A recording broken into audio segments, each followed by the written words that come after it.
mention one very important fact. Today is the 140th birth anniversary of Mahatma Gandhi. And before coming down here, I looked at Google, and instead of G, they had his picture over there. I was very touched by that. And you know, Gandhi said two things, and I'm going to give two of his several quotations. He said, speed is irrelevant if you're moving in the right direction. You see, we measure economic output in terms of GDP, but what are we looking at in terms of human welfare and intergenerational equity? We are creating problems for the future that are going to be very, very difficult to handle. The other point that he made was, be the change that you want to see in the world. If the US wants action globally, I would expect the US to lead, and we're fortunate that we have a governor like Governor Schwarzenegger. And you know, he's won the support of the people, he has convinced them, he has these remarkable qualities of being able to get across to people, and he's told them the seriousness of the problem. And that's why he has the measure of support that he achieved.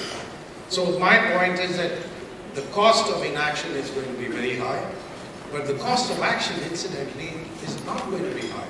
We have assessed very clearly that if we want to stabilize temperature increase to 2 degrees Celsius or thereabouts, then the cost to the total global economy in 2030 will be no more than 3% of the total global GDP. And there are huge co-benefits, as Mr. Blair has just reminded us, energy security globally. Tom Friedman gave us an exposition of this inverse relationship between freedom and oil prices. I think that's an important benefit. We would certainly have local health benefits because of lower air pollution at the local level. We would have greater employment, renewable energy. Look at what Germany's achieved. With their renewable energy drive, they've been able to create a large number of new jobs. And finally, we'll have much better food security because agricultural output will not be affected by climate change. And that's certainly going to be the case if we don't take action. So I think the logic is so straightforward. If we don't take action, the cost to global society will be immense. But if we were to take action, and certainly we need instruments like a price on carbon, and of course that will happen if we're able to convince the public that they have to pay that price, then I think this world would move in the right direction.